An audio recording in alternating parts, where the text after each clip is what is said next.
The Power of Your Subconscious Mind by Joseph Murphy, 2018. So, what we're going to do is something that I never did before, but I think it might be a good idea to perhaps start doing this.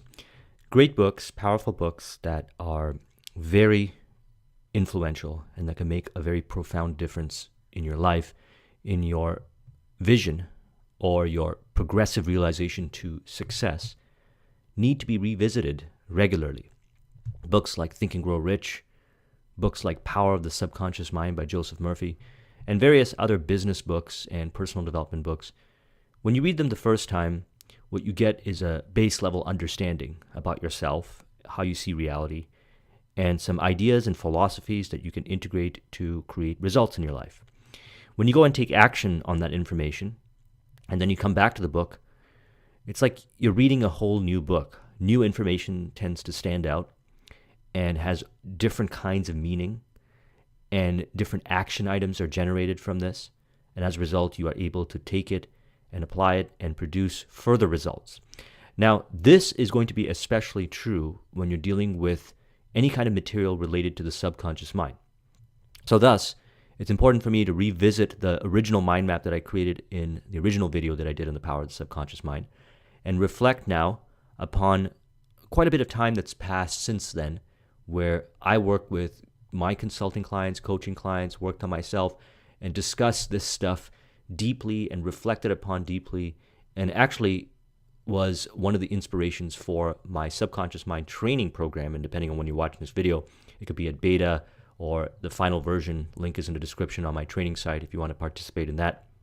So revisiting this book is very important because now that I have a more elevated perspective and a deeper understanding on the power of how all this stuff works, and evolving myself and evolving my clients and so forth as a result of working with the information that I learned from Power of the Subconscious Mind, I believe I can add more depth and dimension and understanding to your journey as you continue to reprogram your subconscious mind towards success. So again, let's start with the definition. Conscious mind. Your conscious mind is the watchman at the gate. Its chief function is to protect your subconscious from false impressions. So one of the things that I've done since I started working with this, and this was back in the days when I came across this information and really started to work on it with extra focus over the last few years, is I became even more aware of the kind of information that I'm consuming. And I realized that there is empowering information and then there's disempowering information. There's information that's moving me towards my goals and information that is seemingly moving me away from my goals. Now, when I say seemingly moving away from my goals, it is the meaning that I'm giving to it that is either an empowering or disempowering meaning that makes me feel like it's moving me away from my goals. For example, in business, rejection is one of the things that we experience when we're selling, when we're doing deals, when we're connecting with people. Now, most of us have been taught to experience rejection from a place of disempowerment. Okay, if somebody rejects you, you get laughed at, you're not accepted. It means all these negative things, all these disempowering thoughts come up. And these emotions that you experience as a result of having those thoughts tend to orient you towards not producing the results that you want, or having fear from ever taking action again, or making it very difficult for you to go out and take action. So empowering meanings that I've created around rejection is that rejection is actually giving me optimization data. Rejection is me moving towards a outcome that I would like, that is me taking action with faith, and as a result of faith, there's a response I'm getting from the environment. And the response is revealing to me many different insights and perspectives on how I can optimize what I'm doing. So in other words, the more rejection I face, the better I am at understanding, the better, more deeper my learnings and my experiences are. And with that information that I gather from the rejection, notes, pages and pages of notes, insights, perspectives, I can go and seek counsel. I could educate myself and learn more information, and I could study those that were in similar situations and how they overcame it. And then I can readjust everything that I do so that when I go into position again, where I'm in front of a prospect, the likelihood of success increases. So this is a more educated, more empowering way of looking at reality. is taking every meaning that you are giving to something, really evaluating all your experiences in life, and you get better at this with practice, and asking yourself, why are we giving it a disempowering meaning if we are giving it? And how can we give it a empowering meaning and look for certain kinds of reference experiences? We're not talking about delusion here, where those that were able to be in a situation like that were able to overcome it and even create bodies of work to help us overcome it, or look to past experiences where a similar situation resulted in a positive outcome and reflect on that and know why. And thus what will happen is that will program our subconscious mind towards empowerment, movement, or automatic behaviors that will result in success. That is the function of the watchman at the gate. Watchman at the gate is to be aware of the kind of information you're consuming, whether it be experiences in life, music, books, people you're listening to, everything in your environment, and then choosing the kind of meaning you're taking in, being aware of the kind of meaning you're taking in. In earlier stages of life, when we're growing up, we don't understand how this stuff works, and we just assume the meaning that others tell us to assume, or if we have a negative experience, we assume negative meaning. This meaning goes into our subconscious mind and programs us to live from that perspective. And then we replay many scenarios in our life over and over again that are built on that foundation of the disempowering meaning. You have the power to choose. Choose health and happiness. You can choose to be friendly, or you could choose to be unfriendly. Choose to be cooperative, joyous, friendly, lovable, and the whole world will respond. This is the best way to develop a wonderful personality. Your outer world is a reflection of your inner world. You can tell a lot about a person if you ask them if they think the universe and the world is a friendly place. If they believe that the world is a friendly place, they tend to have more success. They tend to navigate the world with ease. They tend to be more pleasant, joyous. As a result of that, they attract a lot of abundance and opportunity in their life. Those that see the world as a negative place, as an evil place, subconsciously will go out and look for negative experiences and situations and information to validate that. It's a form of confirmation bias. It's a very important concept to learn, confirmation bias. Now, it's important to be aware that there's things going on in the world, and how we choose to identify with what is going on in the world is going to be determining the kind of success that we get and how we move towards our vision and our goals. So we can take information and see it for what it is, and we can study it, we can understand the perspective of the other person and the circumstance and the environment, and then we can choose to not have it control us in a disempowering way, a way that after consuming the information, we feel that we are at the effect of the world. When working with the subconscious mind, we want to put ourselves in the cause. And the conscious mind is just that. It's the rational mind, the part that's thinking, the part that's always evaluating everything in the environment and choosing what to assume as fact. You have an ability to apply some critical thinking and look at the various scopes of possibilities and different kinds of meanings that could be applied to different scenarios and consciously pick the one that is the most empowering and beneficial for you and others. You are like a captain navigating a ship. He must give the right orders, and likewise, you must give the right orders, thoughts and images to your subconscious mind, which controls and governs all your experiences. So your subconscious mind has predominant control of your reality. Most of who you are is subconscious.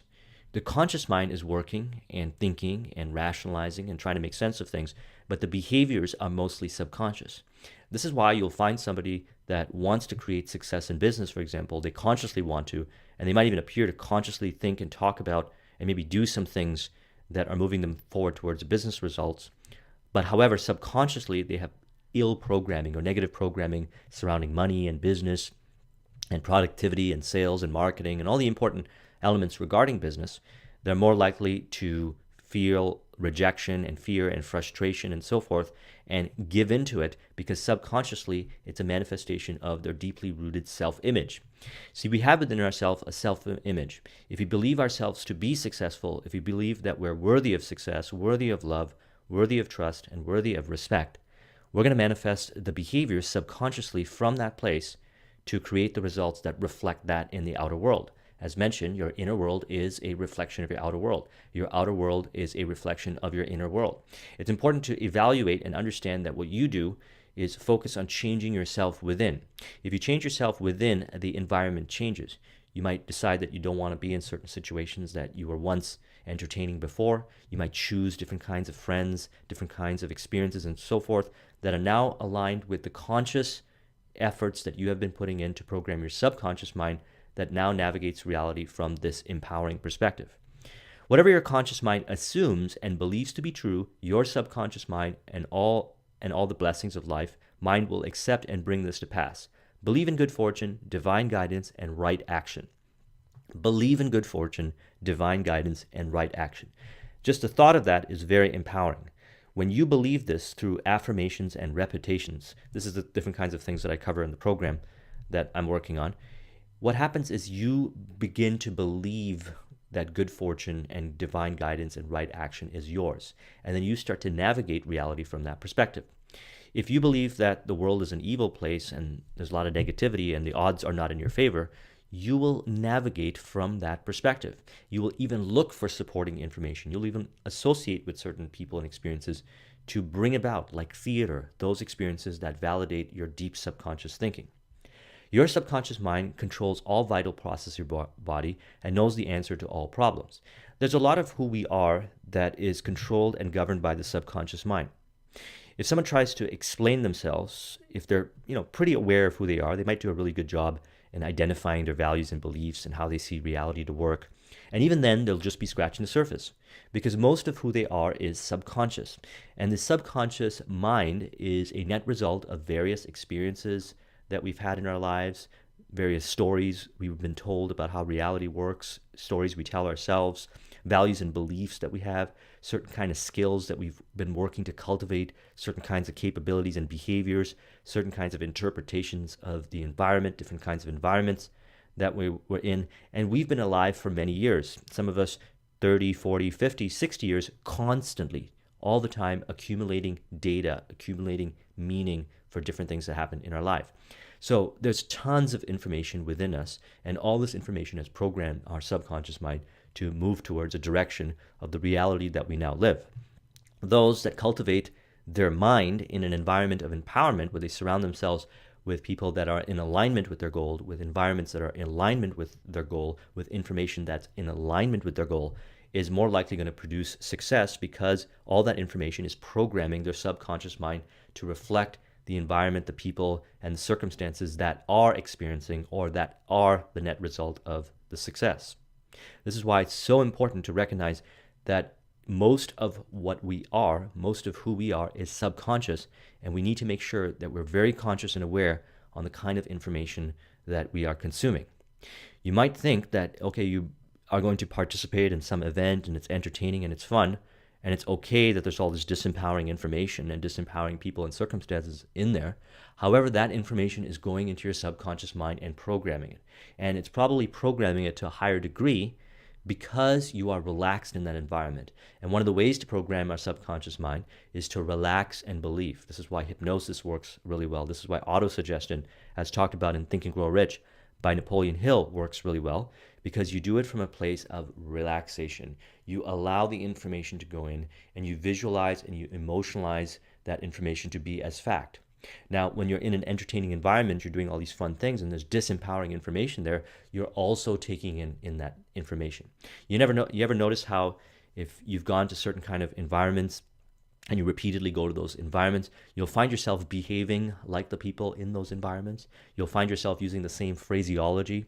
And by the way, the words that you use and how you communicate to yourself is equally as important, because it reveals to you what is in your subconscious mind and how you believe reality to work. And it's also affirming that reality, whether it be positive or negative. And I did a very lengthy discussion on the book, What to Say When You Talk to Yourself. I recommend you watch it. I'll put a link in the description. Think good and good follows. Think evil and evil follows. You are what you think all day long. So we need to be really aware of what we are thinking, what we are saying to others, how we are communicating and navigating the external world, how we are interacting with the environment, and how we are responding with words or thoughts and feelings based on the environment. All this is a revelation of our subconscious mind and giving us data as to what we need to do to orient our subconscious mind to take in programming that's related to our vision. So you want to take programming into your subconscious mind that is related to the vision, the life you want to create. All of us have to have goals in our lives, and most of us do. whether it's small goals or big goals, it doesn't really matter.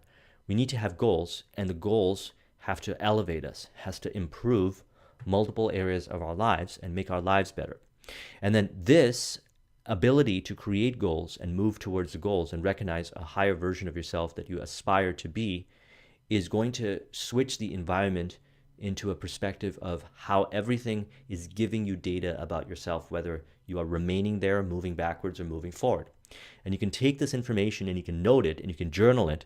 And from there, you can identify certain kinds of disempowering beliefs and values and experiences that you have, and you can reprogram your subconscious mind with affirmations and supporting yourself with information and people and environments that facilitate the good behaviors related to the affirmations.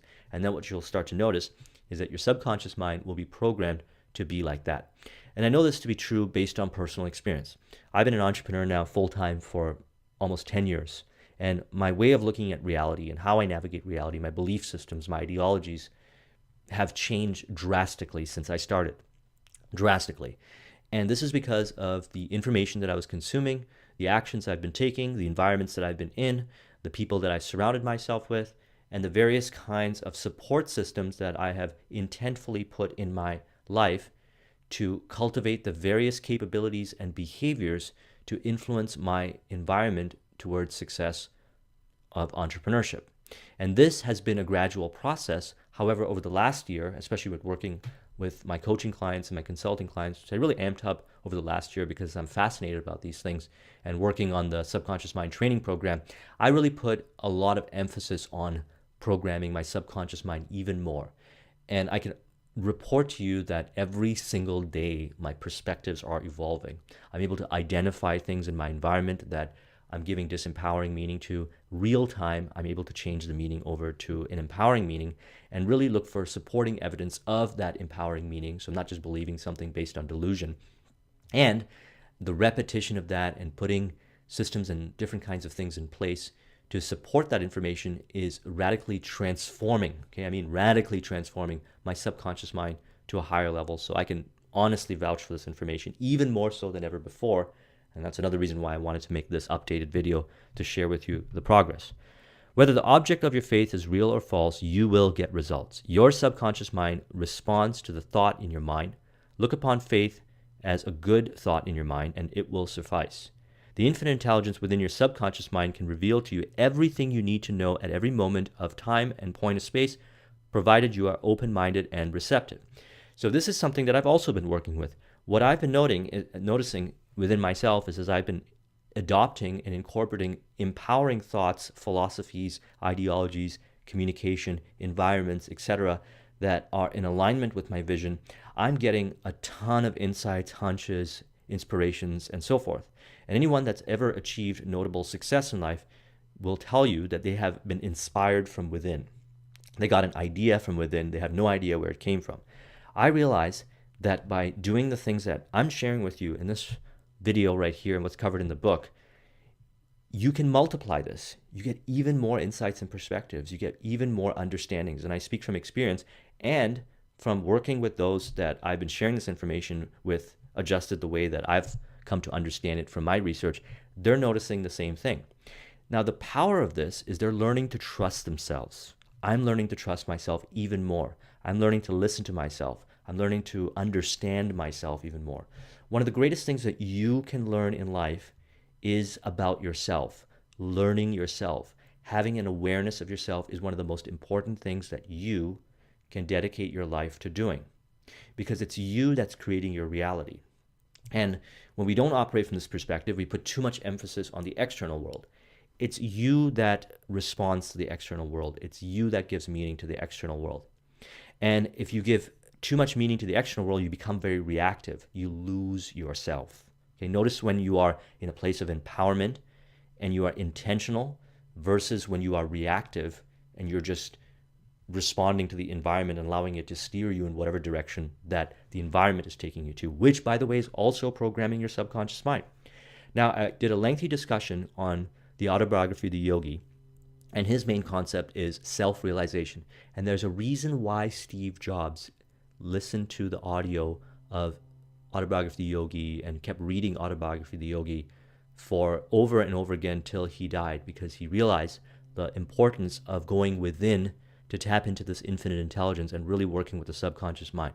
And if Steve Jobs shared the autobiography of the yogi as a gift to everybody that attended, when he passed away, he did a big reception, he had planned everything as the gift that he gave to everyone, then there's probably good reason for it. And I believe the reason is that when we work with our subconscious mind, we tap into creative sources of inspiration and we learn to trust ourselves.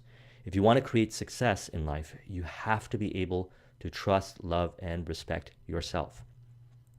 Now let's talk about programming the subconscious mind. Whether you impress on your subconscious, whatever you impress on your subconscious mind is expressed on the screen of space and thoughts entertained in your conscious mind as conditions, experiences, and events. Therefore, you should carefully watch all ideas. So observe your thoughts, observe your self-thought, observe the experiences that you have, experience that you interpret about your reality. Right now, you're in an environment, and wherever you go, there's an environment. It could be your office, it could be the people that you're talking to, it could be sitting in front of the computer right now. There's environments, and these environments are telling you about yourself. And the meaning that you give to different aspects of your environment is revealing to you about yourself. If you're angry about something in the external world, there's probably anger within yourself.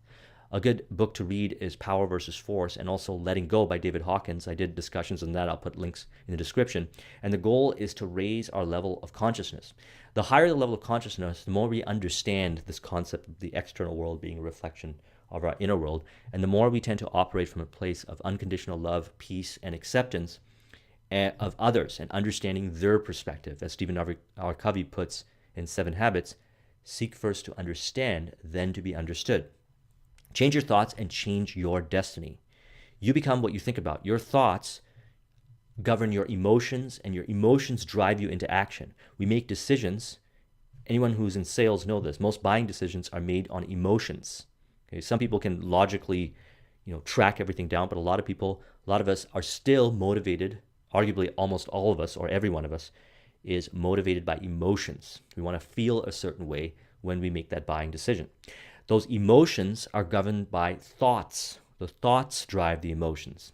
So when you understand your thoughts, what you're thinking, and you really make a study of yourself, you change your destiny. There are people that will make frivolous purchases as a result of their thoughts, driven by their emotions as a result of their thoughts. And there are those that will make conscious decisions, purchase decisions that are fulfilling and also nurturing, inspiring, uplifting, and have more of a long-term positive effect because of their thoughts. If you operate from a place of abundance, your thoughts are going to be of abundance and your emotions will be of abundance, and you'll transact reality from that place. If you do things from a place of scarcity, you might make scarcity-based decisions and you'll play out scarcity. So those that have scarcity way of looking at reality actually attract scarcity in their lives because they're acting out scarcity behaviors and gestures and ways of being. You can notice somebody when you interact with them if they come from a place of abundance. You'll notice their words, their gestures, their energy, and usually those people have abundance in their lives. Or you can see somebody that's scarcity. They have very dark energy. They kind of have like a negative look to them. That's a revelation of the thoughts they're holding in your mind. And those thoughts come from experiences, whether it was within their control or not, from their subconscious or that have programmed their subconscious. Watch what you say. You have to account for every idle word. Never say, I will fail, I will lose my job, I can't pay rent. Your subconscious mind can't take a joke. It brings these things to pass. Your subconscious mind does not know the difference between truth and false. It just accepts everything the way it is. So when you say something like, I can't pay rent, or my life is stressful, or money's the root of all evil, you are affirming this into your subconscious mind. And you are navigating realities, generating emotions, and it's bringing about experiences because you draw upon those experiences by navigating reality. If you believe negative thoughts, remember, most of our programming is subconscious. You might not even realize how you contributed towards the end result of failure. But if you go back and you track it, and this is why I love As a Man Thinketh by James Allen, every thought or every action or every circumstance can be related and tracked back to each other. If you make a conscious effort of doing this, you can discover how this is true. So when you create a negative outcome in your life that results in failure as a result of lack of abundance thinking or not seeing things from a perspective of that you can produce the result, you can trace it back to a negative thought that you had. And understand this: you oriented yourself as you navigated in reality subconsciously towards that result which was not in your favor. So you can gain control of your mind and you can orient yourself towards producing results. There are people that look at a circumstance and see it as an obstacle and it holds them back and causes them to quit. Or they can be another person who sees that same circumstance from a place of opportunity. They see it as an opportunity. They see it as fun puzzles to be solved. They're more likely to get success because they believe reality to work that way.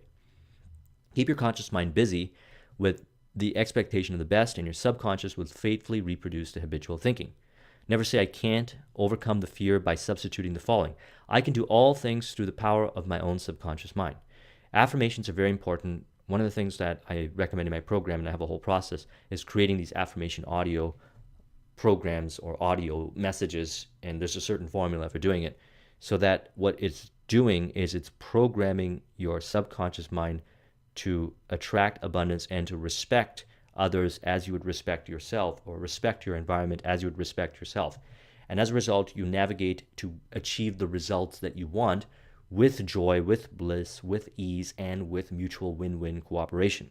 It's important to be very clear and specific towards a win-win and empowering outcome for yourself and others when programming your subconscious mind, because you will behave from that perspective.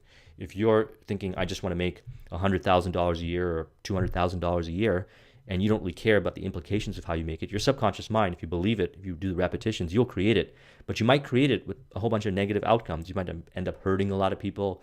You might end up destroying your friendships and relationships and so forth. So it's important to be as clear as possible when you are focusing on your affirmation to program your subconscious mind, because this stuff's really powerful. It works because it's designed to get you to automatically do things.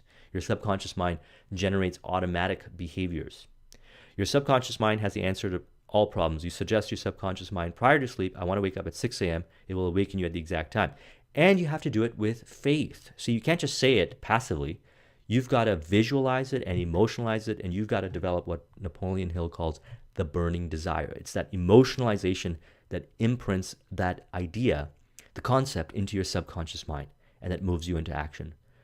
So as I was building my business in the starting days, when I was like super, super intense and driven, I was so passionate about creating the business success that I would literally wake up at 5 o'clock in the morning without an alarm clock, just jump out of bed. I was so excited to do it. That was impressing upon my subconscious mind the importance of doing things in an organized fashion and creating routines that my subconscious mind reinforced. So I would automatically wake up. Now, I'm sure you can notice this about certain things in your life. Think about past situations in your life where you were so passionate or you were so adamant about something and you just found yourself automatically doing that thing, perhaps even waking up. Maybe you were so excited about going on a trip, on a vacation, you didn't even use the alarm clock to wake up. Your subconscious mind woke you up at like 5 o'clock in the morning and you set the alarm for like 5:15 or 5:30, but you got out of bed because you were so excited. That's an example of programming the subconscious mind right there. Although it might not be as intentful as an affirmation, it tends to work the same way. If you want to write a book, write a wonderful play, give a better talk to your audience, convey an idea lovingly and feelingly to your subconscious mind, and will respond accordingly. So one of the things that I get asked a lot on this channel is, how did I improve my communication skills? How did I become more eloquent in my communication, my ability to choose words, keep everything on sequence? Well, I surround myself with information and different kinds of audios and trainings and environments that facilitate myself to be like this. See, if you have a lot of clutter and distortion and stress in your environment, you'll start to communicate from that perspective because all that's going into your subconscious mind. If you guard your mind and you surround yourself with clarity, with purpose, with vision, with passion, with joy, and the things that inspire and uplift you, you're going to communicate from that perspective. You'll notice this. Those that tend to follow certain people or will communicate like others in their work or learn or be in environments where somebody sounds a certain way and they talk a certain way, will usually tend to communicate like them. And if it's an environment, there's a lot of stress and frustration and anger and so forth, you're going to communicate like that as well. Subconsciously, you're programming yourself to communicate that way. You're taking in that energy, And you'll communicate like that with your spouse, your friends, your family, your children, and so forth. So cultivating an environment within where you are calm, where you are focused, and doing the things that actually we talk about in Flow by Mihai Csikszentmihalyi. I'll put a link in the description. Setting yourself up for an environment that cultivates flow allows you to act as if you're in flow more often because you are in flow. It will communicate your ideas effectively as if in flow, and conversations will flow out of you because there's a lot of little pieces that go on when it comes to programming your subconscious mind. And we don't necessarily want to consciously think about all these things, but we do have to remember that our environment stimulates us to be a certain way and has a huge impact on how we perform. So by being in certain environments that automatically get you to communicate a certain way, it'll bring it out within you without having you trying. Because if you try, then it's not going to come out as smooth and as eloquent. Never use terms like I can't afford, I can't do this. Imagine the happy ending or solution to your problem. Feel the thrill of the accomplishment, and what you imagine and feel will be accepted by your subconscious mind and bring it to pass. So imagine the happy ending or solution to your problem. Imagine if you've got a desire to build a business, look at the solution and the end result, the vision you want to create a vision board, do the affirmations, really get passionate about how you're going to be, how you're going to feel when you create that end result, and you'll find yourself solving problems. If you focus on the negativity of a problem, you will lose sight of your vision, and your subconscious mind will bring about more problems related to that problem. This is why I can always tell when somebody loses touch of their vision because they're so caught up in the details and stress of the day-to-day, and all of a sudden they end up in this kind of rat race type of deal on a hamster wheel, and they're pushing and they're pushing and they're pushing because the pushing energy is being imprinted in the subconscious mind and results in more pushing from the environment, and they're constantly on this grind. So when we look at our vision, and it's a vision that we want to create that's one of joy, happiness, prosperity, abundance, and happiness, and we focus on that, and we keep our focus on that as much as possible, the things that we're doing in our environment tend to flow with ease because the subconscious mind is orienting you towards vision. You might actually find yourself not doing a lot of those things. And this is common in the business world. I see those that create businesses very joyously, with ease, efficiently, and produce the results, and those that do it from a very stressful way. The ones that do it from the very stressful way, and they don't even end up producing the results because all they're focusing on is how hard it is, are constantly replaying how hard it is over and over again as a manifestation of their subconscious mind. Remind yourself the healing power of your subconscious mind. You can reduce stress in your life. You could feel better. You can start to nourish yourself, and this can translate to a lot of positivity in your health and well-being. By focusing on well-being, develop a definite plan for turning over your requests or desires to your subconscious mind. Imagine the end desired result and feel its reality. Follow it through and you'll get definite results. The important thing is when you've got a vision and when you're doing the affirmations, that you imagine, you visualize, you emotionalize, and you get more and more excited with each affirmation, with each repetition of the affirmation. This goes in and programs your subconscious mind in a positive way, just like how everything in your life that where you experience strong emotions was programming your subconscious mind, whether it be in a positive or negative way. Feel the joy and restfulness in foreseeing the certain accomplishments of your desire. Any mental picture which you have in your mind is the substance for things hoped for and evidence of things not seen. A mental picture is worth 1,000 words. Your subconscious mind will bring to pass the picture held in your mind, backed by faith. Backed by faith. So how do you cultivate faith? Well, you have the mental picture in your mind. You get excited and you get very emotional with it, and you get more and more excited, and then you're going to find yourself acting in faith automatically. You're going to be communicating in a certain way. You're going to be focused on certain things. You're going to be doing things. And that's why it's important to listen to this audio over and over and over again. Because what I'm really infusing in this audio is the elements of programming your subconscious mind, but infused with the fact that I live it. I do these things. My client do these things. So there is congruence in this audio. And your subconscious mind will feel my congruence, will feel my faith, and the information will be more powerful. And you'll find yourself automatically doing these things that we talk about. Now, I've been studying transformational training and how to create breakthroughs in people because it's something that has always been fascinated, and I've gotten very good at it. I'm able to change people's perspectives on reality to one of empowering like really fast. And the way to do it is by living the philosophy, okay, living the philosophy. And then from there, communicating the joy and excitement of the philosophy and sharing it with you and others. It is a demonstration and infused with faith. And that faith is received by your subconscious mind along with the information, just like when you listen to music and there's a lot of passion in it, but there might be negative lyrics in it. It's going into your subconscious mind. Think of this as more of a positive.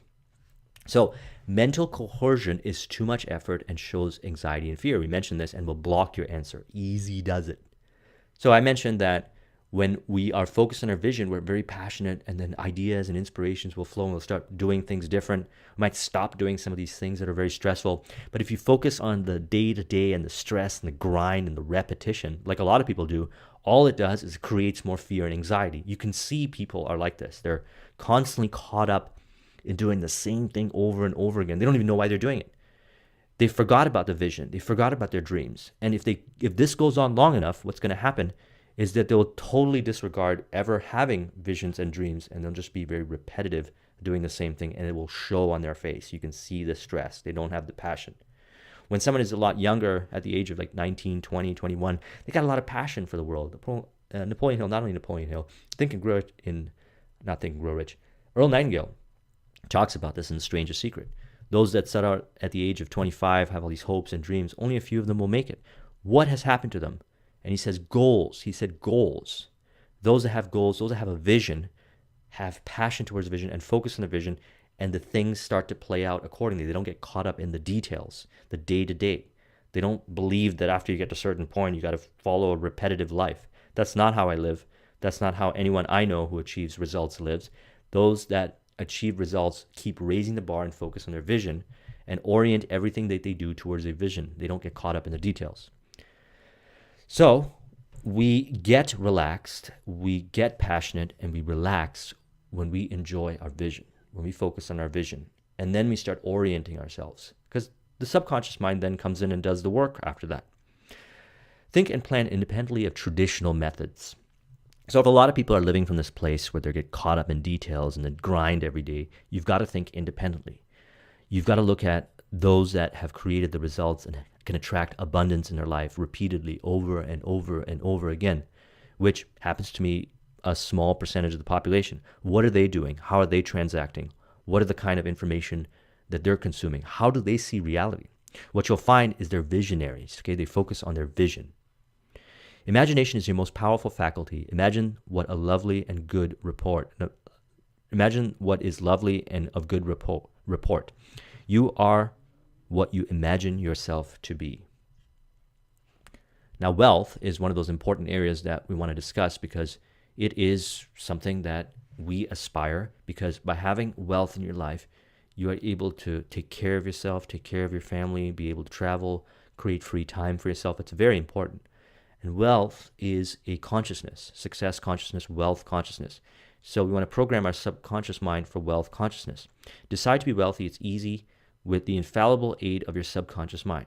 Focus on your vision, have exact clarity as to what your vision is, become clear and learn things like the Robert Dilts model, which I talk about in my training program, on how to program your subconscious mind and have everything in alignment, and so that you're supporting all the elements of your vision and your goal, and your subconscious mind is experiencing the environment. So all throughout the day, you're being supported by information that's moving you towards your goal, which is towards the goal of wealth, and you'll be able to create it easier and easier. The feeling of wealth produces wealth. Keep this in the mind at all times. Don't look at scarcity and entertain scarcity. Don't feel that you can't do things. When you're around scarcity talk and people, in the beginning, make a conscious decision not to be around there unless you can sway the conversation to one of abundance. Your conscious and subconscious mind must agree. Your subconscious accepts what you really feel to be true. The dominant idea is always accepted by your subconscious. Dominant idea should be wealth, not poverty. Affirmations. See how money is the root of all the good that can be brought into your life that will change how you are living right now to a place of happiness, joy, and abundance. Look at how money can help you serve others, create more value in their life. For those that have not been taught these philosophies, that have been ingrained with money being evil, carry the seeds of money being evil and negative in their mind, and they might consciously say, okay, I want to create wealth in my life, or I want to buy the house, or I want to make $200,000 a year, but there's conflicting programming in the subconscious mind that prevents them from doing it. When what you consciously affirm, you must not mentally deny a few months later. This will neutralize the good you have affirmed. So when it comes to programming your subconscious mind, you got to create your affirmations, you got to create your vision, and you got to repeat the affirmation, and you got to cultivate the vision, you got to visualize, you've got to emotionalize, and you got to make sure that all the information within your awareness is supporting that vision. If you are consuming information, or you are talking, or you are dealing with information that is contrarian to that, you are neutralizing the effects, and you're going to find that you're going to end up confused. You're going to be moving away from your results. I meet people that are on the track, they're moving forward, they're doing the visualizations, they're consuming the empowering information, and all of a sudden they derail themselves, probably because of the subconscious or something they put conscious emphasis on. And then what happens is they start consuming negative information that's contrarian, and then they go off track. And then they have to get themselves back on track. You got to stay on track with this stuff.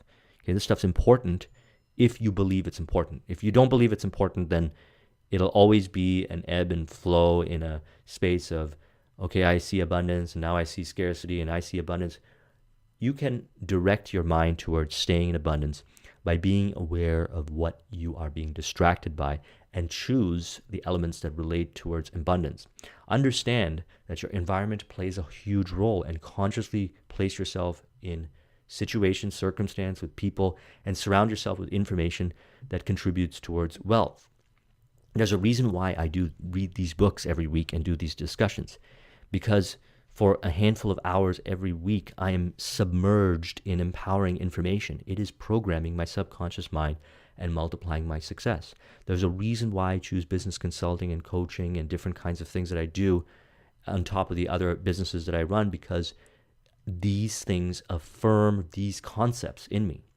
It affirms them and further builds upon the foundations that I had laid, and it continues to multiply my ability to stay focused on the wealth, on the success, and the things that I'm interested in. Remember, envy and jealousy are stumbling blocks to the flow of wealth. Rejoice in the prosperity of others. How you believe reality to work is a reflection of yourself. So if you're angry at others and you're not happy for others, you're actually not happy with yourself. And so it's important to become happy with yourself when you're generating wealth.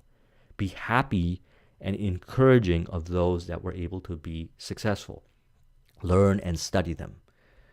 If not, you're in denial and you're creating negative programming, which is going to cause a lot of issues. So if you are affirming how you want wealth, and then you're acting out envy and jealousy and hatred towards others for having it, you're creating a lot of negativity and emotional turmoil and stress within yourself. The block to wealth is your own mind. Destroy that block now by getting on good mental terms with everyone. Okay, getting on good mental terms with everyone.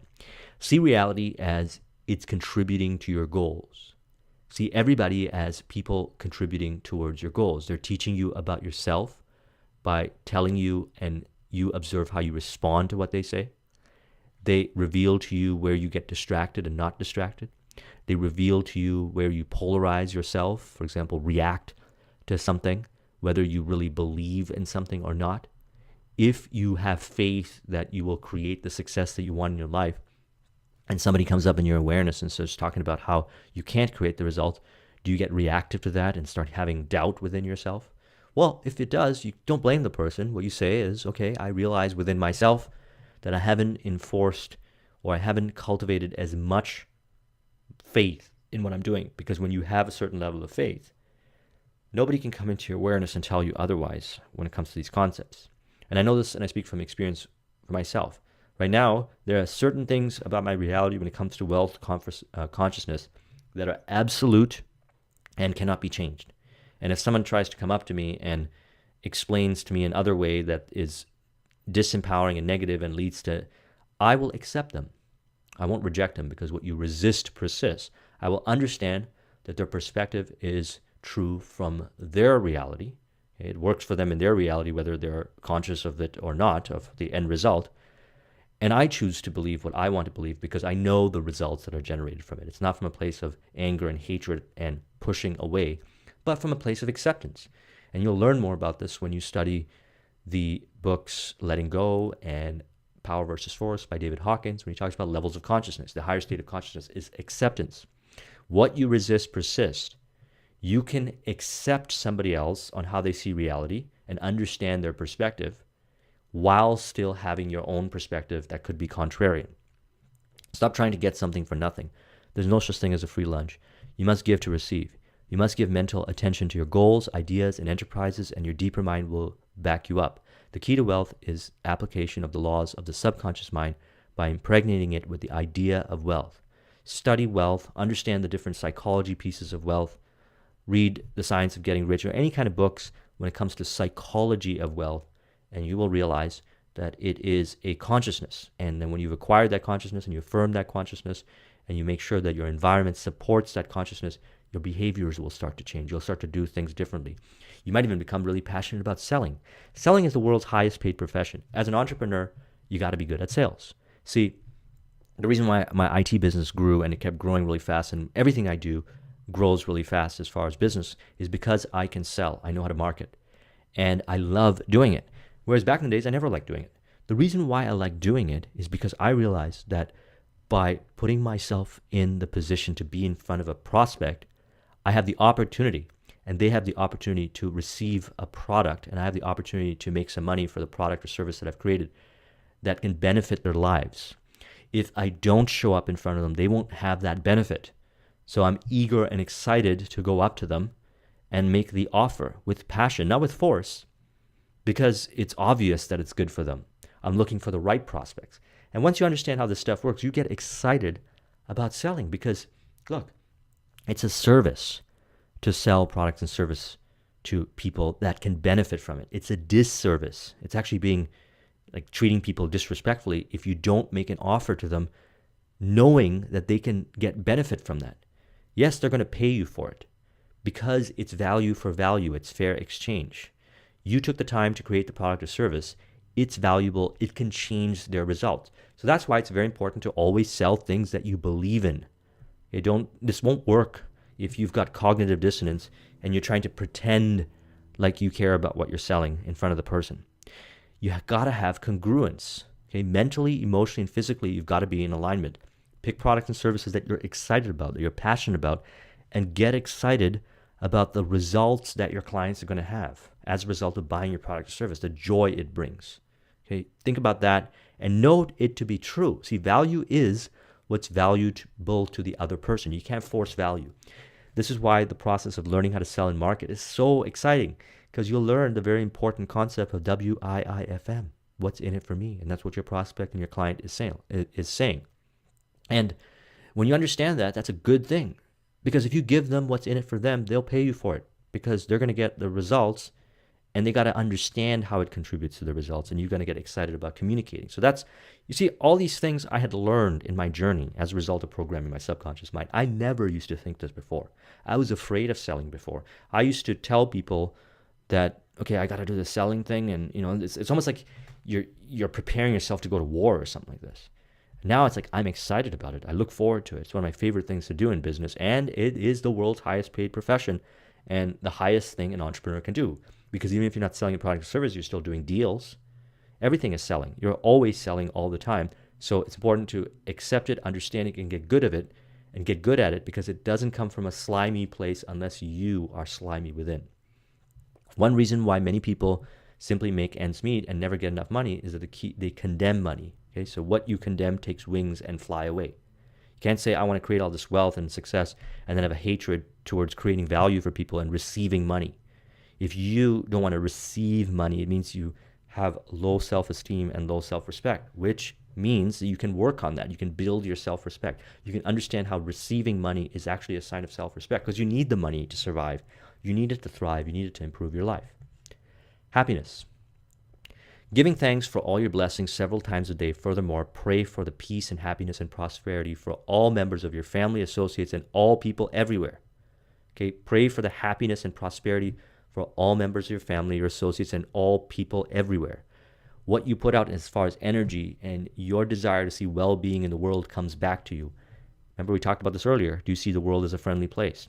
You must sincerely desire to be happy. Nothing is accomplished without desire. Desire is a wish, and with wings of imagination and faith, imagine the fulfillment of your desire and feel its reality, and it will come to pass.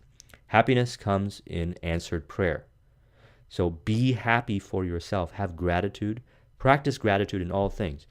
Have the gratitude right now that you have the opportunity to listen to this information, that this kind of books and knowledge exists today to help you. Someone actually went out there and created and put this together for you to be happy, for you to realize that the key to your happiness is within yourself. Be happy and grateful for absolutely everybody in your life and everything in your environment from this day forth, because it is all teaching you about yourself. And it is you. Your external world is a reflection of yourself within. If you have hatred to anything or anyone in your external world, if you can't understand their perspective and at least be in a place of acceptance, then you have anger and hatred towards yourself, and that is going into your subconscious mind and creating more of it. It doesn't mean you have to agree with people. You just have to realize that there's far more that you can do to create good in the world and multiply good in the world when you focus on what you can do and your ability to do it, and that your subconscious mind is going to generate the way to be able to do it. And this comes from a place of acceptance of yourself and acceptance with others. Dealing with others. You attract the right mate by dwelling on the qualities and characteristics you admire in a woman or man, and then your subconscious mind will bring you together in divine order. Where you put your attention, that's where your energy flows. Energy flows where your attention goes. And so when you put emphasis on what you like about people, you'll start to notice more and more of that showing up in your reality. When you meet people, whether it's a dating context, friendship context, business relationship context, and you're focusing on the things that you don't like about them, you're further imprinting it into your subconscious mind, and you're going to attract more and more of that. I know this because I have some friends who talk about how they have these relationships that they keep creating in their life, or their dating life is pretty much the same, and they're attracting all these people that they don't like, and it's always ending up in the same way. And the reason why is that there is some programming in their subconscious mind that comes from a place where they felt disempowered, where what the meaning of a relationship is to them is really based on this programming that's in the subconscious mind. Now, they might consciously say that that's not what they want, but subconsciously they've had experiences in the past that associate those negative behaviors in a partner with relationship. And so they play out, when they say they're looking for a relationship, those same kind of scenarios to attract the same people and partake in that theater type of experience with the other person. And then they end up getting frustrated because consciously it's not what they're looking for. Consciously it's not healthy for them. So what we have to do is we have to go back and make peace with these areas of our lives and understand that the meaning that we had associated during that time, which was a disempowering meaning, was not because we were trying to be hard on ourselves, or we don't need to shame ourselves. In fact, we need to forgive ourselves and realize that we did the best that we could. However, now we consciously choose to desire to connect with people who have certain characteristics and criteria. That of a fulfilling and uplifting and enriching relationship that is mutually beneficial and that is growing each other towards a higher purpose. And then look for the characteristics that make up this person and create a list of those characteristics and admire those characteristics in people when you meet them. And what that'll do is it'll get your subconscious mind to associate those characteristics towards the kind of people that you want to be around, and you'll find yourself being more aware of attracting those kind of people in your life and appreciating them, number one. You'll be more aware when they're in your environment and you'll connect with them. And also your subconscious mind will go to work and you'll get all these ideas, hunches, and inspirations to do things which will have you end up connecting with people like that. This is all a result of having clarity of a vision, specific list, visualizing and emotionalizing, and being very passionate about it, as well as letting go from your past from a place of forgiveness, because what you resist persists. So if you shame yourself or you have hatred towards characteristics of the people that show up in your reality, then what you're really doing is further emphasizing those in the subconscious mind. Do not wonder how, why, or where you will meet the mate you are praying for. Trust implicitly the wisdom of your subconscious mind. It has the know-how, and you don't have to assist it. So we mentioned this, your subconscious mind has far more data than you can imagine. And all this data and all these experiences and all these different understandings of how reality works has been recorded for the many years of your life. So we have to trust the repository of information that we have by first getting clear on what it is that we want, keep our focus on the vision, and mix it with joy, ease, bliss, happiness, and faith. Trust that it's going to happen, because the trusting and the faith that it's going to happen affirms it to the subconscious mind to make it happen. And then notice as your behaviors start to change, you'll have interests that will go in different directions than before because the programming is changing. And then support that empowering information by choosing to be in environments and conversations with people, consuming information and so forth, that further builds upon that programming that you're instilling in your subconscious mind. You'll notice your confidence goes up.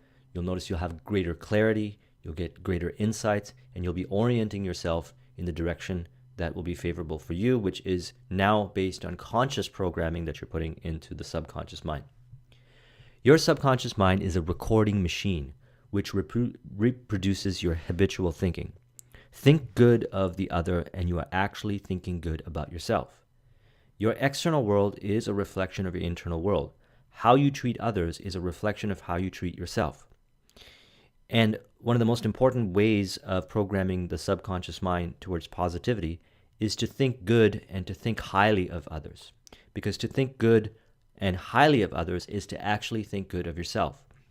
When you give compliments to somebody and you appreciate them and you talk highly about them, you're actually affirming this in yourself.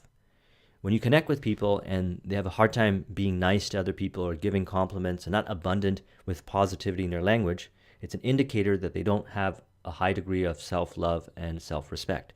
And if you're doing this, then that's an indicator as well. And you can change this around by actually going first and being kind and respectful to people. Practicing this and actually saying the words affirms it to yourself. Remember, your subconscious mind doesn't know about the difference between this person and that person. It only accepts the information that it gets as fact. And then it has a double effect. By proactively being nice to other people, you're being good to the external world. By being respectful to other people, you're being good to the external world, which is a reflection of your inner world. And then your inner world will start to change. The very exercise of doing this is very important, very, very important. It's not just about affirming to yourself how you're a great person and being kind to yourself. Be kind to yourself and be kind to others to further emphasize the programming of positivity in your subconscious mind. A hateful or resentful thought is a mental poison. Do not think ill of another, for to do so is to think ill of yourself. You are the only thinker in your universe, and your thoughts are creative. You create your reality based on your thoughts. If you think negative towards another person, doesn't matter who it is, you are thinking negative in your own mind, and you are affirming that in your subconscious mind. Your subconscious mind only knows negativity. You might think that it's about this other person that you're associating negative to, and it's outside of you, but you're thinking negativity. Negativity and resentment is within you. It's generating from within you, and it's affirming itself in your subconscious mind, and it's going to bring more about it in your reality. You're going to notice it more, and you're going to notice yourself being a effect of resentment and hatefulness and so forth. To cheat, rob, and defraud another brings lack, loss, and limitation to yourself. Your subconscious mind records your inner motivations, thoughts, and feelings.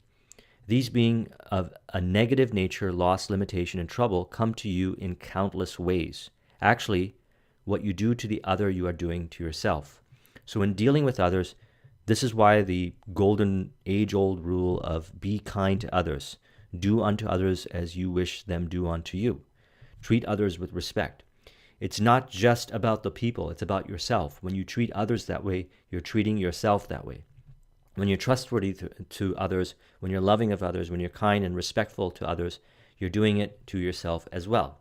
And if it's success that you're looking to achieve, then most likely you're going to be dealing with others.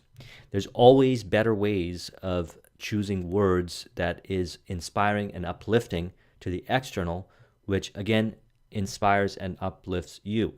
Choices of words are very important. People are paying close attention to how you communicate because it's revealing to you about yourself. If you talk negatively about other people, it means you think negatively of yourself and you have negative thoughts, and they're not going to trust you. It's important to practice communicating in a way that's uplifting and inspiring, and that's why it's good to always review the information we've discussed in Power versus Force. In higher states of consciousness, power exists, but it's not from a place of mental, emotional, and physical force, which is lower states of consciousness. When we are looking to grow and evolve and create abundance in our life, we have to do it from a place of higher states of consciousness. So our words and what we think of another person need to come from a place of higher states of consciousness.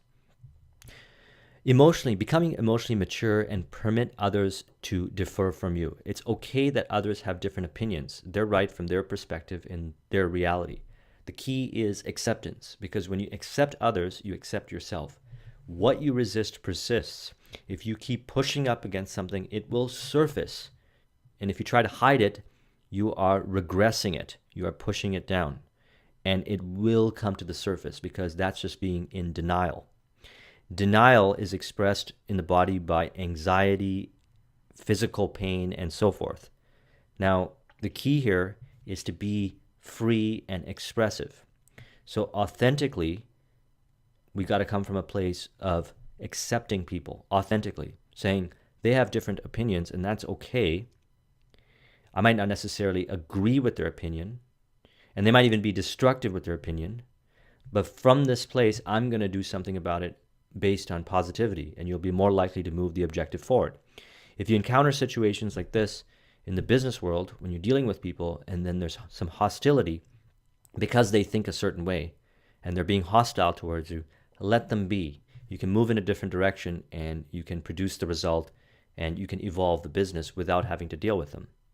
Remember, they have a right to disagree with you, and you as well have the same freedom to disagree with them. You can disagree without being disagreeable, because if you start to get into a battle and argue with them, again, the external world is a reflection of the internal world. You're just arguing with yourself. Your inner speech, representing your silent thoughts and feelings, is experienced in the reactions of others towards you. So when you're in front of people and you're communicating with them, you can actually see what you are projecting in them. If you feel discomfort and anger and hatred within them, or you experience that through them, or you're seeing that on them, you are actually feeling it within yourself. So it's important to radiate love, peace, and good will to each other. These vibrations are picked up by the subconscious mind, resulting in mutual trust, affection, and respect, not just in your subconscious mind, but their subconscious mind. Now, if you don't live in a place where this is your norm and you have a high state of consciousness, when I say place, I'm not talking about a specific geographical location. I'm talking about where you are. If this is not the normal way of living, then it's going to take some work to evolve yourself to a place where you do live like this. And that's a beautiful thing. See, because we have so much opportunity to create better harmonious relationships with ourselves and others. And so we can start to look at and realize that a lot of the experiences that we have that get us to treat somebody else from a disempowering perspective, when we're disagreeing with them and angry and hatred towards them in the disagreement, comes from past experiences. Maybe you've seen your parents do it. Maybe you've seen certain people in your environment do it and you thought that was the only way. Perhaps in that particular consciousness, that was the only way, but there is a better way. And if you want to create results and success in your life, then you're going to have to do things that is in alignment with abundance and prosperity. And thinking from a disempowering place is not in alignment with abundance and prosperity, because it's actually from a place of scarcity and limitation. So when it comes to dealing with others, deal abundantly in radiating love, peace, and goodwill. Think highly of the other person. You know, there's an old saying, if you ain't got nothing nice to say about something or somebody, don't say it at all. There's a lot of truth to that. Look for positive ways of reframing that so that you can uplift the person. This might seem difficult in the beginning if you're not used to it, but it's worth it, and you'll start to embrace this way of being, and the external world will be very harmonious towards you, kind to you and respectful to you, because you are in fact being kind and respectful to yourself by choosing your words. Never yield to emotional scenes and tantrums of others. Appeasement never wins. Do not be a doormat. Adhere to what is right. Stick to your ideal, knowing that the mental outlook which gives you peace, happiness, and joy is right, good, and true. What blesses you blesses all. See, now that we're more conscious and aware of how the information goes into our subconscious mind and programs our reality, we can choose to attach belief and meaning to whatever we experience in the external world and our dealings with others. And so what we do is we choose to adopt an empowering meaning towards ourselves, where we say, well, this person might feel that way about the situation, but I choose not to have that same belief. I'm going to pick this other belief, which is empowering to me, and I understand them, I accept them, that in their reality they see it's right. And they're choosing to be this way, and they wish to not have a discussion about it, and to me that's okay. So if you look at it from that perspective, you're doing it with a place of peace and acceptance, plus you are affirming to yourself the positive, reinforcing ideologies and beliefs that will move you towards your goal and objective and bring about more happiness in your life, and also be able to share those happy experiences and so forth with other people. You cannot be hurt by criticism when you know that you are the master of your thoughts, reactions, and emotions. This gives you the opportunity to pray and bless the other, thereby blessing yourself. So criticism, or any kind of experience that you get from another person, like rejection or whatnot, back in the days, you might have just associated the meaning of lower self-esteem or lower self-worth or blow to your ego, whatever.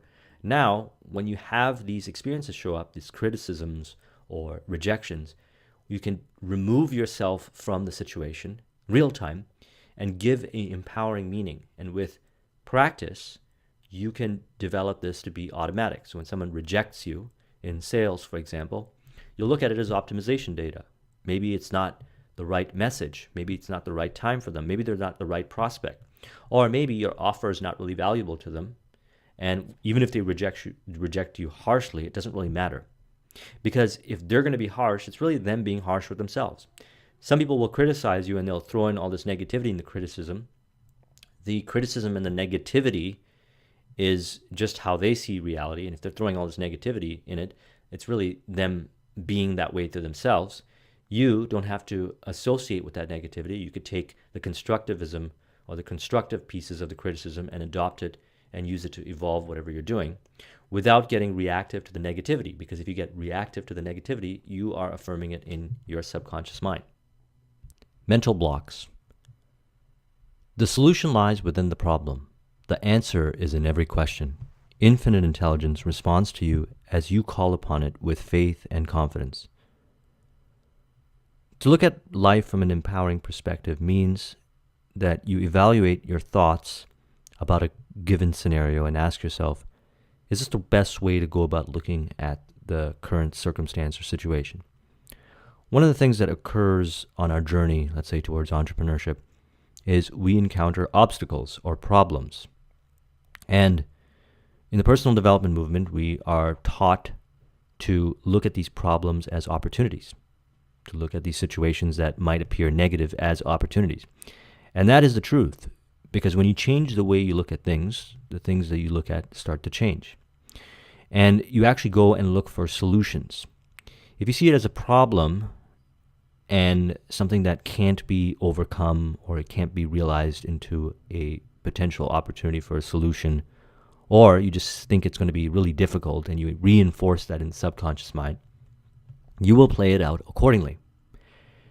One of the things you learn in the journey is that when problems show up, you actually get excited. You get excited about the problem. Why? Because then you can use your creativity to come up with a solution. And you actually get excited about looking for the solution. And then you start to tap into all these possible ways of having the solution for the problem, and you actually solve the problem. This is a perspective shift. So one person looks at a problem as something that sets them back. They feel emotional negativity towards it, stress. Another person gets excited. The one that gets excited all of a sudden starts to stimulate parts in their brain to get access for the solution to the problem. Habit is the function of your subconscious mind. There is no greater evidence in the marvelous power of your subconscious than the force and sway habits hold in your life. You are a creature of habit. So you are a creature of habit, and your habits have been consciously programmed. Maybe you do certain things by routine and you consciously program it until you become subconscious, and then you can't imagine your life without the routine. Or we experience certain kinds of disempowering situations in our lives, negative experiences, and these form negative habits. Or we experience some positive scenarios in our life, and mixed in it is some negative experiences and side effects, and we continue to get joy from doing the thing while experiencing that negativity. And with repetition, it becomes habit until we no longer feel that positivity from that particular thing, and we only experience the negativity, such as smoking or doing anything that damages the body, eating junk food, and so forth. So knowing that these habits that are formed can be changed is very important. First of all, you have to believe that it's possible that you can change it. And second of all, you can program your subconscious mind to incorporate positive habits. See, by changing your self-worth over to one of self-love and self-respect, you will start to notice that you no longer desire to do destructive things to yourself.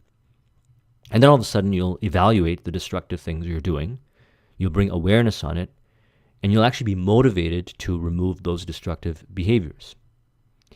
Especially when you raise up your consciousness to the higher levels of consciousness, when you are from a place of acceptance, love, peace, and joy within yourself and others.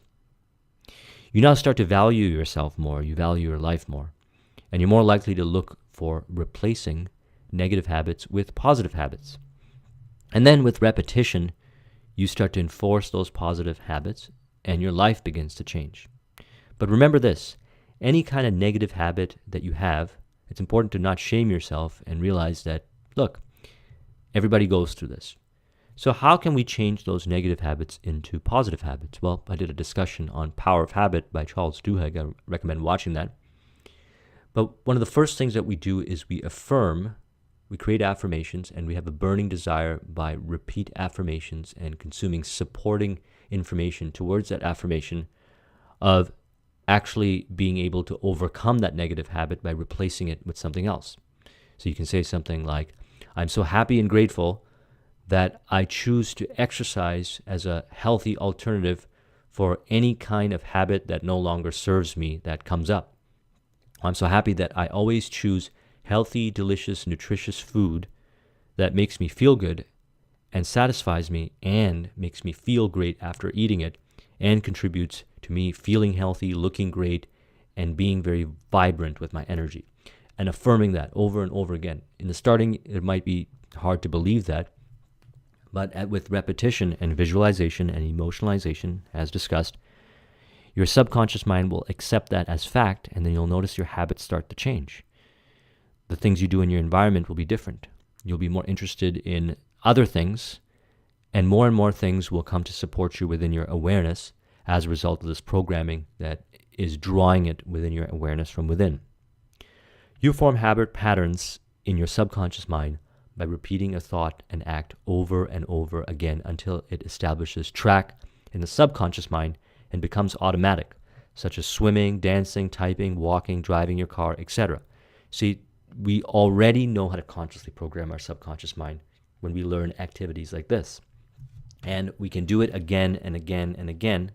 And all we have to do is start with the belief that we can, repeat the thought and create the burning desire around the thought, get excited about it, and then you'll choose to participate in these uplifting habits.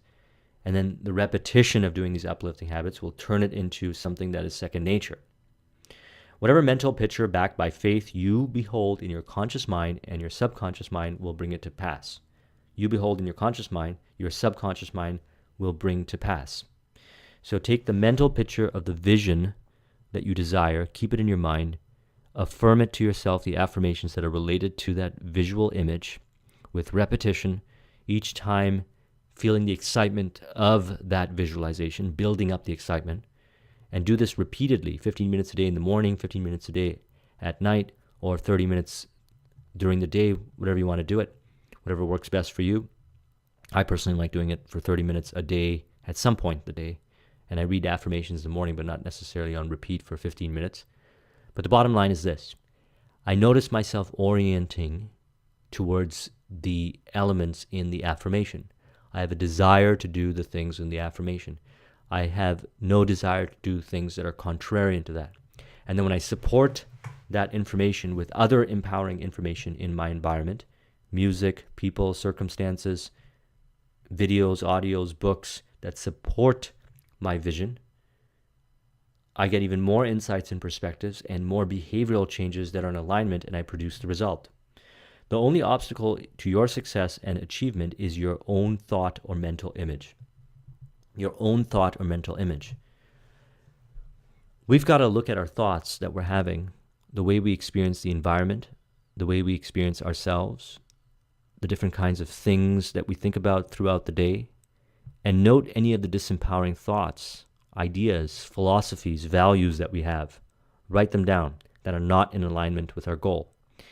And those are the areas that we need to go to work on. When we change those within, the external world changes. Those thoughts are obstacles, and they're not real. They're just in our mind. We created them. We created them sometimes consciously, but a lot of times through experiences in our past, and we didn't know how to work with the stuff, where we just accepted negative meaning, disempowering meaning, and accepted it as fact. And as a result, we have all these disempowering beliefs that now limit us, that prevent us from rising up to higher levels of success. Taking inventory of these negative beliefs are very important. Because when you take inventory of these negative beliefs, you can write positive affirmations, and you can go through the process that I outlined in my program, which creating the audio, which I believe works really well, and I use it every day, and rewrite these negative beliefs. I find more and more of these the more aware I am, and they come from many years of disempowering programming. And you don't have to erase all of them. This is a fun journey you can go on. It's a continuum. But the more you are able to remove, the more success you're able to create in your life, and the easier it is for you to create success in whatever area of your choice. It's the limiting beliefs that prevent you from achieving this success, and you can have the opportunity using the process we talk about to identify these negative beliefs and rewrite them to positive ones, just as you had acquired them in your initial discovery of the negative beliefs through experiences in your life. You're doing it consciously this time. And then your behaviors change. I'm looking at how far I've come since I first started learning this stuff, and how much I have accelerated over the last few months when I've made even more of a conscious effort. And then I realized that I have even more opportunity every day. Every day I wake up with more evolved perspectives as a result of the programming that I've been doing on my subconscious mind. Every day I'm noticing my behaviors are a lot more effective and efficient, congruent towards the next level goals that I'm creating. And I also notice every day I'm finding more and more disempowering ideas and beliefs within myself. Ones that weren't apparent before but are now apparent now that I've raised my level of awareness. When your attention wanders, bring it back to the contemplation of your goal or the good of your vision. Make a habit. This is called disciplining the mind. When you bring your vision back, or when you bring your mind back to your vision and what you want to create, you are affirming it in your subconscious mind. And your subconscious mind is going to automatically get you to do the other things that are necessary to produce that result.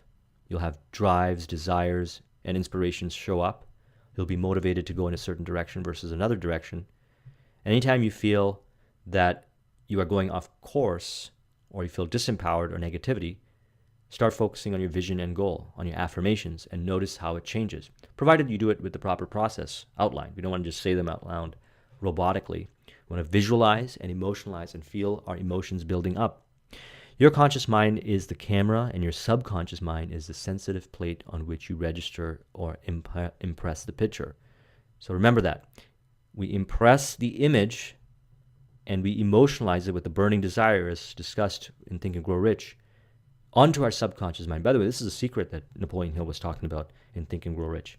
Have a vision in your mind, impress it upon the subconscious mind.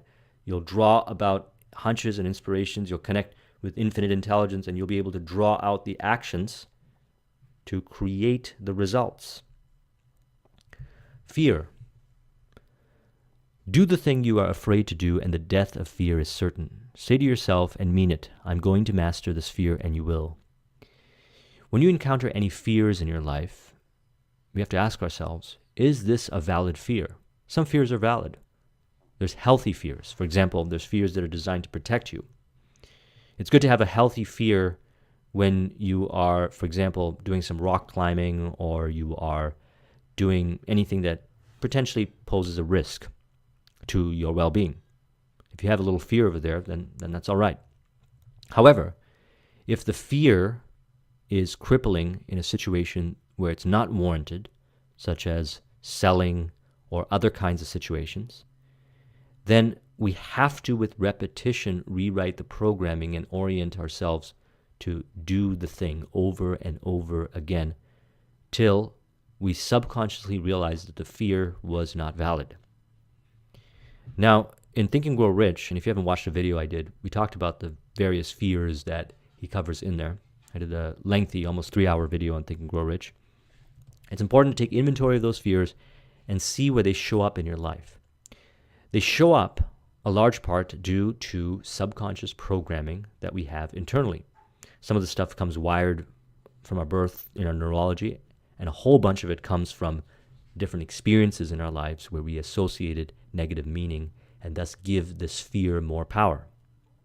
We have to rewrite it with affirmations, and we have to take action. So we talk about faith. Faith is when the mental image, the emotions, and the physical action are in alignment. So acting in faith helps us overcome fear. Got the mental image, we get excited about it when we move forward. If you are afraid of closed places such as elevators, lecture halls, mentally ride in an elevator, blessing all parts and its functions, you'll be amazed how quickly the fear will be dissipated. You can run through scenarios in your mind, and you can understand whether you see it as an empowering outcome or a disempowering outcome. If you think of a sales presentation you're going to do, and you imagine it to be successful, and you run it through your mind a handful of times, you'll notice that you'll be a lot more proficient in that sales experience, sales presentation. If you run it in your mind and you start to see negativity or people not accepting you, feel yourself as you'll notice that you'll entertain that fear more, and then when you show up to that event, whatever it is you're going to do, you won't be able to operate as effectively. Now, if you run yourself through a scenario in the mind, in whatever situation that leads to rejection, and you notice yourself doing it that way where you feel the rejection and you actually see the person rejecting you, you can consciously run that scenario again and again from an empowering perspective and rewrite all the story to the person accepting you. And you can do this 5, 10, 15 times until you start to accept with faith that it's going to be that way. And what you notice is that your behaviors will be different. Think of this in scenarios in your life where you were going to do something and it was fearful, and then you actually visualized yourself before doing it, actually doing it to success. And then notice how your physiology changed. You actually went and did the thing towards success. That right there is the power of your subconscious mind overcoming fears. So we can use this as tools. Nothing can disturb you but your own thought. The suggestions, statements, or threats of another person have no power. See, none of these things have meaning unless we give it meaning. If we give it disempowering meaning, then it has power over us. The power is within you. You give it the meaning. You choose to give it the meaning. You can practice from this day forth consciously choosing to give meaning to different things that happen to you. You might not have done this before, but now make a commitment to yourself that you're going to do this, because this can be a huge pivotal point for you, and it can change the entire scope or level of success, creation, ability that you have for the rest of your life. The power is within you, and when your thoughts are focused on that, which is good, then God's power is with you through thoughts of good. There is only one creative power, and it moves as harmony. There are no divisions or quarrels in it. Its source is love. It is why God's power is with your thoughts of good. Youthfulness. One of the questions that I get asked a lot is, what about age? How does it impact this and impact that? Those are all just stories. The truth is this: there are many people out there who are a lot older than you that are achieving a lot more success, that have a lot more energy, that have a lot more of whatever and are doing whatever you believe that you can't do. And the key is to look for those people and actually see how it is so, and to realize that age has very little control over you. You have far more ability within you that you have not tapped into yet, and you can work with this ability to create whatever results you want. The moment you start thinking about age, and this was one of the fears that Napoleon Hill talked about in Think and Grow Rich, fear of old age, you start to cripple yourself and diminish what you can do. You start to limit yourself. Welcome the advancing years. It means you're moving higher on the life path, which has no end, and you acquire more wisdom by being alive longer, provided that you are consciously living. So you'll find even more creative solutions to achieve the result 5 years from now, 10 years from now, if you keep continuing down this path. You are as young as you think you are. You are as strong as you think you are. You are as useful as you think you are. And you are as young as your thoughts. Thus, it's important to reevaluate our thoughts, reflect back as to where they come from, realize that we can change our thoughts. We have the power to program our subconscious mind. And after going through this process of working with the subconscious mind for many years and really amping it up with my coaching and consulting and creating the program, I started to realize that I have even more capability to work with this because I've been doing this with myself.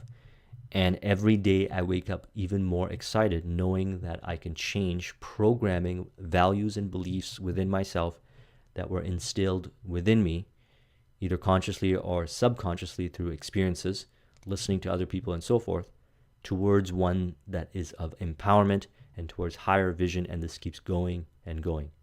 If you want a copy of the mind map, the link is in the description. Thank you very much for watching. I'll talk to you soon. Take care.